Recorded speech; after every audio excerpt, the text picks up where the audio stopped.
हमारे साथ में अगले दर्शक जुड़ गए हैं। अगले एक्सपर्ट जुड़ गए हैं। हमारे साथ में है नितिलेश जी। नितिलेश रत्नाकर जी हैं हमारे साथ में। और नितिलेश पावस्कर जी स्टॉक मार्केट एनालिस्ट हैं और इनकी कॉल्स बड़ी ज़बरदस्त हैं और साथ ही साथ ये बहुत अच्छे इंसान भी हैं, क्योंकि उन बहुत कम लोगों में से हैं जो कि सिर्फ अपने पैसे और अपने लिए कोशिश कर रहे हैं, अपने लिए काम कर रहे हैं। ये नितिलेश जी कोविड रिलीफ में बहुत सारा काम कर रहे हैं और एक अच्छा इनिशिएटिव इनका है। तो अगर आप लोग इनको फॉलो करते हैं या अब कर लीजिए, तो मैं एक रिक्वेस्ट है कि नितिलेश जी टेक्निकल क्लासेस देते हैं और उन उस टेक्निकल क्लासेस की जो फी है, उस फी को वो उन्होंने किया हुआ है, ईयर मार्क किया हुआ है कोविड रिलीफ के लिए। तो उस पैसे को जो आप फी के रूप में देंगे उनको, उस फीस से वो कोविड रिलीफ में बहुत लोगों तक मदद पहुंचा रहे हैं। तो उनके साथ में जुड़िए, उनके इस नेक काम में सहभागी बनिए, सहयोग करिए। हम भी उनके साथ में। नितिलेश जी, बहुत स्वागत है आपका हमारे शो में। Good morning sir. Thank you sir. Good morning sir. Nitilesh ji, सबसे पहले तो आपका वो जो ये इनिशिएटिव है, एक बार उस पर बात कर लें 1 मिनट के लिए कि क्या स्टेटस है, क्या चल रहा है और उसमें कुछ नई चीजें या किस तरीके से हमारे दर्शक आप साथ में जुड़ सकते हैं और सहयोग कर सकते हैं।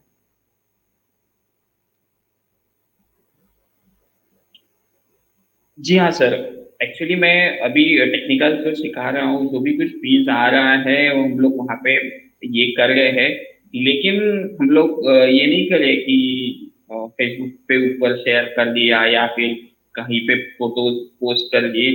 तो मेरे मॉम डैड ने एक चीज मेरे को सिखाई थी कि अगर कुछ करना है, किसी को हेल्प करना है, तो एक हाथ से हेल्प करेगा तो दूसरे हाथ को मालूम भी नहीं होना चाहिए। तो उस हिसाब से हम लोग कर गए हैं। मतलब ये नहीं कि हम लोग इसके नाम के ऐसे बोल के कि कोविड रिलीफ के लिए हम लोग काम करें और फीस इकट्ठा कर रहे हैं, ऐसा कुछ नहीं है। हम लोग सिर्फ मतलब बोलते हैं वो पब्लिसिटी स्टंट नहीं कर रहे हैं कुछ भी। कहाँ पे भी हम लोग कुछ भी शेयर नहीं कर रहे हैं, क्योंकि देखो ये समय पे हम लोग अगर फोटोज निकाल के या फिर एफबी पे या फिर कहीं पे और पोस्ट करते रहेंगे, तो जिसको हम लोग हेल्प कर गए तो अच्छा नहीं लगता मेरे मेरे को पर्सनली। तो इस हिसाब से हम लोग नहीं कर रहे कुछ भी। तो सिर्फ हम लोग मदद कर रहे हैं लोगों की। ये बहुत अच्छा तरीका है और कायदे से यही होना चाहिए कि जब एक हाथ देता है दान तो दूसरे हाथ को पता नहीं होना चाहिए, ऐसा शास्त्रों में लिखा है। और उसी हिसाब से, उसी तरीके से आप काम कर रहे हैं कि ये फोटो खींच करके और उनकी एक तरीके से उनको डिमीन करने की जो वो चीज होती है कि आप दान 10 लोग दे रहे हैं और एक आदमी एक छोटा सा पैकेट ले रहा है या उसकी फोटो खींची जा रही है, ये बहुत अच्छा तरीका नहीं है। और इसमें कुछ एक तरीका और मैं आपको एक सजेस्ट करता हूँ। कुछ लोगों को ऐसा मैंने देखा है, वो इसलिए करते हैं कि ताकि, क्योंकि ये भी एक तसल्ली हो जाती है जो लोग सपोर्ट कर रहे होते हैं। अगर मैं आपको दान दे रहा हूँ और आप इसको आगे ले जा करके उस लोगों तक सपोर्ट कर रहे हैं, तो कुछ इस तरीके से भी वो तस्वीरें खींचते हैं या उस सामान की फोटो पहले खींच लेते हैं और खाली देते हुए फोटो नहीं खींचते हैं। तो वो पता चलता है कि हमने ये सामान खरीदा, ये पैकेट्स बनाए, ये राशन है या इस तरीके की चीजें, और ये हमने लोगों तक पहुंचाया। तो वो भी एक तरीका है। लेकिन ठीक है, आपका ये तरीका अच्छा है और ये थॉट अच्छी है कि आप उनको जब उनकी मदद कर रहे होते हैं तो आप उसकी तस्वीरें नहीं लेते हैं और उस तरीके की चीजें नहीं होती, जिससे कि और किसी के आत्मसम्मान को ठेस नहीं पहुंचनी चाहिए, और जो कि वो जरूरी है। क्योंकि इस समय जो लोग परेशान हैं वो भीख नहीं मांग रहे हैं, वो इसलिए नहीं कि वो काम नहीं करना चाहते हैं, इसलिए उनके पास पैसे नहीं है या तकलीफ में है। वो इन कारणों से, जो कि हमें पता है कि लॉकडाउन के चलते और कोविड के चलते बहुत सारे ऐसे सिचुएशन क्रिएट हुई है, तो इसमें उनकी मदद करना हमारा दायित्व है। हमारा जरूरत इस बात की कि हम सभी मिल करके करें, और हम आपके साथ में हैं, तो more power to you Nitilesh ji. लेकिन अब चलते हैं वापस बाजार पे, और मुनाफा आएगा तो दान देना आसान होगा। तो मुनाफे की तरफ चलते हैं। सबसे पहले बाजार रिकॉर्ड स्तर पे फिर से है। कैसे देखते हैं मार्केट को और क्या करना चाहिए, क्या स्ट्रेटेजी सुझा रहे हैं आप अपने क्लाइंट्स को और हमारे दर्शकों को भी। जी हाँ सर। मार्केट पे मैंने कल जो पैनिक देखा था और उसके बाद जो रिकवरी देखी थी, तो उसको मैंने एक शॉर्टिंग अपॉर्चुनिटी की तरह लिया है। हालांकि मैंने मेरे क्लाइंट्स को ऑलमोस्ट 15,800 15,810 के ऊपर बिजली में शॉर्ट करवाया है। तो हम लोग देखेंगे कि यहाँ पे मार्केट कैसे रिएक्ट करता है, कुछ पोजीशंस और ऐड करनी चाहिए क्या। लेकिन जो मैंने क्लाइंट्स को पोजीशन दी है, वो भी 70 से 80 पॉइंट हम लोग लॉस में है निफ्टी में। तो मैं मेरा शॉर्ट के साथ जाना पसंद करूंगा। अगर किसी को इंट्राडे बेसिस के ऊपर निफ्टी में शॉर्ट पोजीशन अगर बनानी होगी, तो अब अगर पॉसिबल होगा तो व्यूअर को 5 मिनट का चार्ट ओपन करके दिखाओ निफ्टी का। क्या कह रहे हैं sir? Candle candle stick chart open करके दिखाओ सर 5 मिनट का। जी जी।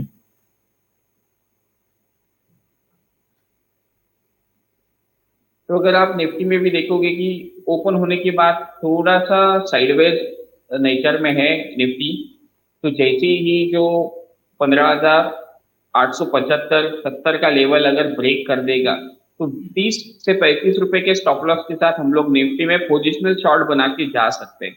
और मैं जो मेरा टारगेट प्लान कर रहा हूँ 15,600 से लेके 15,550 का होगा।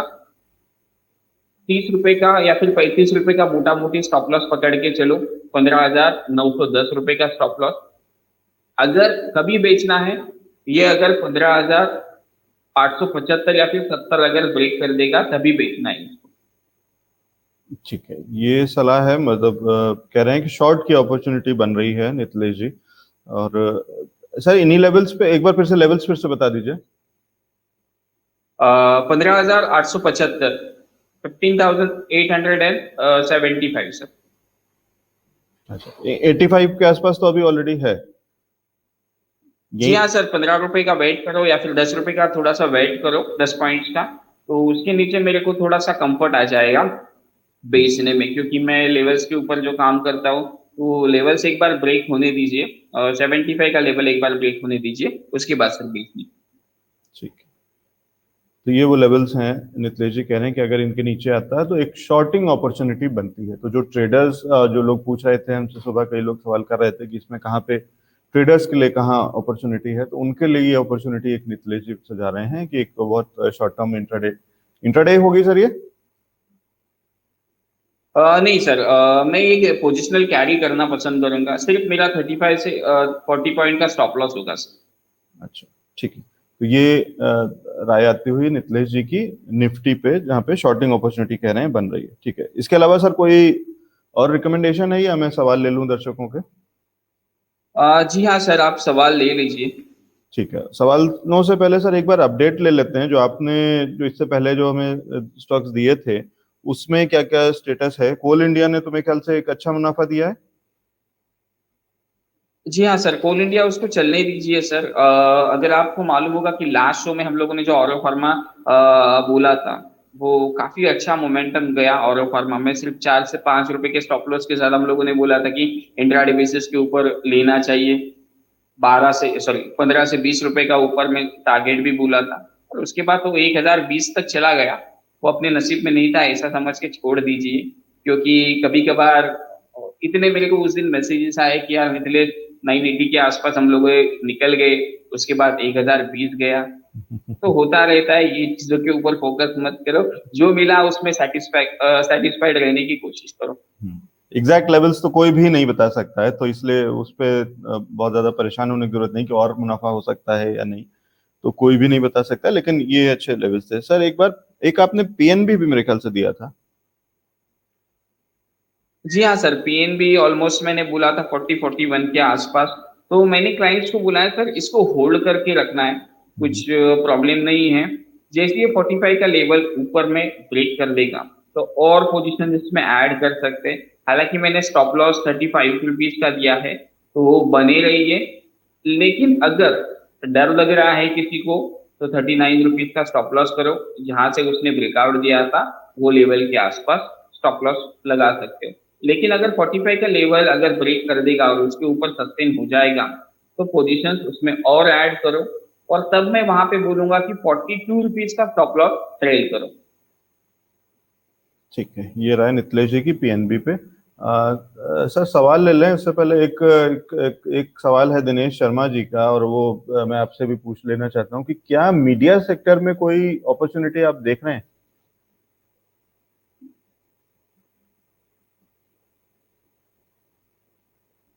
सर एक मैंने टीवी 18 ब्रॉडकास्ट क्लाइंट्स को रिकमेंड किया हुआ है। ओके, मतलब ऑलमोस्ट 38-39 रुपीज के आसपास ये मैंने क्लाइंट्स को बोला है। ओके, अगर आप उसका वीकली चार्ट देखोगे, सर कैंडलस्टिक चार्ट ओपन करके वीकली चार्ट प्लीज बताओ। तो ऑलमोस्ट अभी सस्टेन हो रहा है 40 रुपीज के ऊपर। तो देखो, इसके ऊपर मैं कोई भी टारगेट प्लान नहीं कर रहा हूँ। क्लाइंट्स को मैंने बोला है कि just by and hold, 30 rupees के स्टॉप के साथ लेना है। देखो, मैंने 38 39 के ऊपर बोला था क्लाइंट्स को, ऑलरेडी मैं वहां पे यहाँ पे नहीं दे पाया। मुझे रीजन मालूम नहीं कि मैं भूल गया या फिर क्या हो गया, लेकिन मैंने क्लाइंट्स को मेरे बुलाए कि लेने के लिए। लेकिन ये लेवल अभी लेने का नहीं है, थोड़ा सा वेट करो। अगर कलेक्शन में मिलता है 40 42 के आसपास मिलता है, तो एक बार वहां पे पोजीशन बनाई जा सकती। निखिलेश जी, जितना मैं आपको जितना ट्रैक कर रहा हूँ, आपको फॉलो कर रहा हूँ, और आप बार बार जो हमारे साथ में जुड़ते हैं, तो कहीं ना कहीं आप थोड़ा कॉशियस हैं और बार बार आप वो एक क्वेश्चन देते रहते हैं दर्शकों को कि शायद इससे बेटर लेवल्स मिलेंगे और तब एंटर करने के अच्छे मौके होंगे या अच्छे भाव पे हमें चीजें मिलेंगी। क्या ट्रिगर्स हो सकते हैं? बाजार किन चीजों का इंतजार कर रहा होगा? क्योंकि दो बार तो हमने देखा पिछले एक हफ्ते के अंदर में, जो कि डिप्स आए, लेकिन उसको बाजार पचा गया और फिर वापस ऊपर की तरफ चल दिया है। तो वो बुलिशनेस तो दिखती चल रही है और स्ट्रांग दिख रही है। आप जो क्वेश्चन कहते हैं, क्या उसके उसको वैसे अगर मैं थोड़ा सा सोचने की कोशिश करूं कि कौन से ऐसे ट्रिगर्स हो सकते हैं, वो ग्लोबल होंगे, वो डोमेस्टिक मार्केट के होंगे, डोमेस्टिक मार्केट में कुछ पॉलिसी रिलेटेड होंगे, कोई न्यूज रिलेटेड होंगे, क्या ऐसी चीजें हो सकती हैं? कुछ दो तीन ऐसी चीजें जिस पे हम नजर रखें कि इसके चलते एक छोटा करेक्शन आ सकता है। ऐसे कोई से ट्रिगर्स आपने स्पॉट किए हुए हैं या सोच सकते हैं?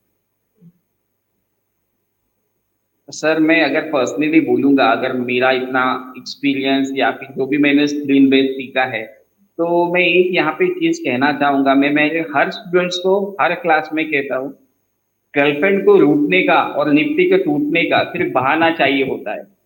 वो बहाना कौन सा होगा वो हम लोग बोल नहीं सकते। लेकिन एक चीज मैंने यहाँ पे सीखी है, जब सब कुछ सही होता है तभी कुछ ना कुछ प्रॉब्लम होता है। जब सब कुछ सही होता है और तभी कुछ ना कुछ प्रॉब्लम होता है। अभी आप देखोगे कि कोविड के केसेस भी सब कुछ कम होते जा रहे हैं, लॉकडाउन खुल रहा है, मतलब अनलॉक हो रहा है। तो सबके माइंड से थोड़ा सा फियर निकल चुका है और सबको लग रहा है कि यहाँ से मार्केट नहीं पलटेगा। तो थोड़ा बहुत कॉशियस होना चाहिए। मैं हमेशा बोलता हूँ कि जो न्यूज आता है पॉजिटिव, उसके बाद में एक दो दिन के बाद वो मोमेंटम निकल जाता है। तो ये मेरा जो फिगर्स मैं देख रहा हूँ, जो निफ्टी के ऊपर मैं इंपॉर्टेंस लेवल देख रहा हूँ 15,650, ये पोजिशनली बेसिस के ऊपर। जैसे ही इसके नीचे क्लोजिंग देगा, तो थोड़ा बहुत जो ट्रेडिंग का पोजीशन है वो एक बार इसमें से निकल जाना होगा। ठीक है, कोई एग्जैक्ट ट्रिगर आप नहीं कह रहे हैं, लेकिन आप ये कह रहे हैं कि कभी भी हो सकता है। और क्योंकि सब कुछ इतना अच्छा अच्छा चल रहा है, तो ऐसा नहीं हो सकता, क्योंकि दुनिया कभी भी आइडियल स्टेट जैसी कोई चीज नहीं होती है, परफेक्शन जैसी कोई चीज, मतलब वहां तक पहुंचना कभी पॉसिबल नहीं होता। तो अगर सब कुछ इतना फेरी टेल जैसा चल रहा है कि सब कुछ बहुत अच्छा है और बाजार सब कुछ इतना अच्छा अच्छा है, तो ऐसा नहीं है कि इसमें कुछ चेंज नहीं हो सकता। तो वो उसको सोच करके निखिलेश जी एक क्वेश्चन दे रहे हैं। सर, एक सवाल है दीपक मल्होत्रा जी का वीएसटी टिलर पे, देख सकते हैं? जी हाँ सर।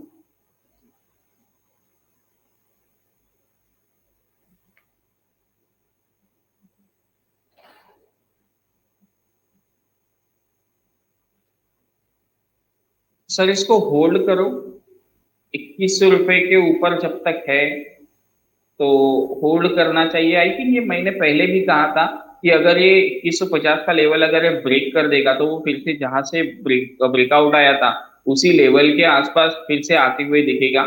तो जब तक ब्रेकआउट का जो लेवल है या फिर 2000 का जब तक लेवल होल्ड है, तब तक आप होल्ड कर सकते हैं इस स्टॉक को। आई थिंक ये मैंने पहले भी इसका व्यू दिया था, तब मैंने बोला था 2150 के नीचे अगर ये जाएगा तो 2000 का लेवल हमें फिर से देखने को मिल सकता है।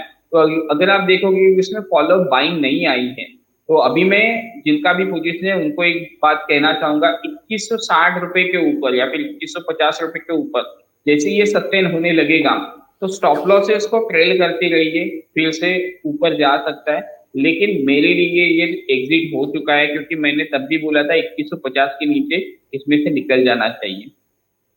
ठीक है, ये सलाह है दीपक जी आपके लिए वीएसटी टिलर्स पे। ठीक है। नितिलेश जी, बाकी सवाल तो अभी मैं जी अलग हाँ से सर। दर्शकों से ले लूँ। आप, एक चीज आपसे जानना चाहता था कि अडानी में हमने खबरों के चलते कल कुछ कुछ चीजें देखी हैं, और उससे पहले भी कई एक्सपर्ट्स उसमें कॉशन जैसा कुछ एक सिग्नल देते रहे हैं, या कई बार ये कहते हैं कि अनचार्टेड टेरिटरीज में चल रहा है, क्यों, कैसे, क्या। वो थोड़ा सा डिफिकल्ट होता है फंडामेंटल्स के हिसाब से भी, और टेक्निकल्स के हिसाब से आप बेहतर बता सकते हैं। लेकिन एक ओवरऑल व्यू मुझे चाहिए है सिर्फ, कि अगर कोई दर्शक, कोई हमारा जो दर्शक है या इन्वेस्टर है, वो अगर अडानी में इन्वेस्टेड है, पोजीशंस ऑलरेडी हैं किसी भी अडानी ग्रुप के किसी भी शेयर में, तो क्या उसको डरने की जरूरत है, या उसके लिए क्या सलाह है। और जो नए लोग जिनको लगता है कि ये अपॉर्चुनिटी है, एक छोटी सी गिरावट आई या बड़ी गिरावट जिसमें भी सब तरीके से, तो उसमें ठीक है कि रिकवर भी हो गया होगा, लेकिन इस सब खबरों के चलते क्या वहां पे मौका है। तो अडानी को कैसे देखते हैं, एक overall view on Adani group and उसके शेयर्स। सर मैं यहाँ पे एक चीज कहना चाहूंगा कि कल का जो पैनिक लो है, जब तक उसके ऊपर स्टॉक्स चल गए हैं तब तक डरने की कुछ बात नहीं है। ओके, तो ऐसे न्यूज़ फ्लोज आते रहेंगे, बीच बीच में थोड़ा सा पैनिक क्रिएट होगा। लेकिन जो कल का लो अडानी पोर्ट ने लगाया है 680 के आसपास, समथिंग ऐसा कुछ लो लगाया है, तो जब तक वो होल्ड है तब तक पोजीशंस को होल्ड करके जा सकते हैं। लेकिन सर मैं इसमें एक चीज मैं बोलूंगा कि जो स्टॉक कैश में है, फ्यूचर्स में नहीं है, तो उसके ऊपर मैं थोड़ा सा दिक्कत होता है कि अगर सर्किट टू सर्किट ओपन होना चालू कर देगा, लोअर सर्किट, तो उसमें दिक्कत आ सकती है। जैसे कि दो तीन स्टॉक्स मैंने कल भी देखा कि लोअर सर्किट पे है, तो वो चीज को ध्यान में रखिए सर। जो भी एफ के काउंटर है उसमें डरने की कुछ बात नहीं है, कहीं पे भी हम लोगों को एग्जिट मिल सकता है। तो अडानी पोर्ट में मैं यहाँ पे एक बोलूंगा कि कल का लो जब तक होल्ड है तब तक पोजीशंस को होल्ड रख सकते हैं। मैंने मेरे क्लाइंट्स को, या फिर मेरे पर्सनल अकाउंट में कोई भी अडानी पोर्ट या फिर अडानी ग्रुप का कोई भी स्टॉक नहीं है। ऑलमोस्ट मैंने 400 के आसपास बोला था, 650 पे हम लोगों ने बुक करवाया। उसके बाद मुझे भी समझ में नहीं आया कि ये स्टॉक क्यों भाग रहे हैं, कैसे भाग रहे हैं। तो जब ऐसा कुछ होने लगता है तो पहले मैं वो मेरे स्टॉक वॉचलिस्ट से निकाल देता हूँ, क्योंकि डर सबको लगता है, और तब लगता है कि जब पोजीशंस होती है। तो मैं यहाँ पे एक चीज कहना चाहूंगा कि जब तक कल का पैनिक लो है होल्ड, तब तक आप इसमें बने रह सकते हैं। ठीक है, लेकिन नई एंट्री ना लें, दूर रहें। जी हाँ सर। मैं न्यूज़ फ्लो की वजह से मैं कुछ भी नहीं बोलना चाहूंगा कि क्या पता कल कुछ ट्वीट आ जाए, और ऐसे जो ट्वीट आते हैं ना वो मार्केट क्लोज होने के बाद ही आते हैं। तो हम लोग कुछ नहीं कर सकते उस समय, सिर्फ गैप डाउन होने के बाद पोजीशंस को देखते रहेंगे कि 20% नीचे ओपन हो गया है, फिर 10% नीचे ओपन हो गया है। तो न्यूज़ वाले स्टॉक से थोड़े से दूर रहेगी। ठीक है, न्यूज वाले स्टॉक से दूर रहिए, अदानी ग्रुप और उसके शेयर्स पे ये राय है नितिलेश जी की। बहुत शुक्रिया नितिलेश जी हमारे साथ में जुड़ने के लिए, और हमारे साथ ये महत्वपूर्ण जानकारी शेयर करने के लिए। Thank you so much sir. और सर जाते जाते एक स्टॉक मैं बोलना चाहूंगा, टाइटन का स्टॉक। जी जी। टाइटन का स्टॉक अगर 1730 के नीचे अगर जाता है, ओके, 1730 के नीचे जाता है तो उसको 1745, 15 रुपए के स्टॉप लॉस के साथ बेचना है। और पहला जो टारगेट होगा मेरा वो 1705 रुपए का होगा, और दूसरा जो टारगेट होगा 1680 रुपए का टारगेट होगा। ठीक है, तो एक और शॉर्ट कॉल टाइटन पे देते हुए नितिलेश जी, निफ्टी पे भी एक शॉर्ट की पोजीशन कह रहे हैं, लेकिन लेवल्स बता रहे हैं कि किन लेवल्स के बाद वो कॉल लेनी है। और टाइटन पे सर एक बार फिर से लेवल्स बता दीजिए। 1730 रुपए के नीचे। 1730 के नीचे अगर जाता है, 1730 आज का लो है, तो अगर आज के लो को तोड़ता है टाइटन, तो उसमें शॉर्ट पोजीशन बनाने का मौका बनेगा। कहां तक का टारगेट दे रहे हैं सर? सर 1705 रुपए मेरा पहला टारगेट होगा, और उसके बाद 1680 ये मेरा दूसरा टारगेट होगा। ठीक है, 1705 और 1680 के टारगेट्स के लिए शॉर्ट किया जा सकता है, लेकिन लेवल्स वॉच करिए 1730 का, उसके नीचे ही ये करिएगा। 1734 1735 के आसपास का अभी भाव चल रहा है, तो यहां से अगर आप शॉर्ट करते हैं, और स्टॉप लॉस इसमें क्या देंगे सर? सर 1745 रुपए का स्टॉप लॉस होगा सर। 1745 का स्टॉप लॉस, ठीक है, ऑलमोस्ट आज का हाई या उसके जी हाँ। आसपास का, लेकिन ठीक है, 1748 का हाई है सर, 1749 का इनफैक्ट टू बी प्रिसाइज, 1749 का है, वो रहेगा जी या सर, 17? एक्चुअली स्टॉप लॉस आ रहा था। नहीं नहीं, वो रहने दीजिए सर, वो नहीं ब्रेक हो जाएगा, क्योंकि 1730 के नीचे अगर ये चलना चालू कर देगा तो उसकी कोई रेलिवेंस नीचे रह नहीं जाना ही जाएगी। है हाँ, उसको। ठीक है, ठीक ठीक है, है, तो फिर भी 30। स्टॉप लॉस रखना जरूरी। ठीक है। ठीक है, 1730 के नीचे अगर जाता है तो उसके थैंक यू बहुत। Sir. Thank you so much sir, Nitesh sir, बहुत अच्छे आपने स्टॉक एक और दिया है। ठीक है, तो ये एक और थैंक राय यू। नितलेश जी की आती हुई टाइटन पे 1730 के अगर नीचे चलना शुरू होता है तो शॉर्ट की पोजीशन बनाने का मौका बनेगा। 1705 1680 तक के टारगेट्स देखने को मिल सकते हैं। स्टॉप लॉस होगा 1745 का।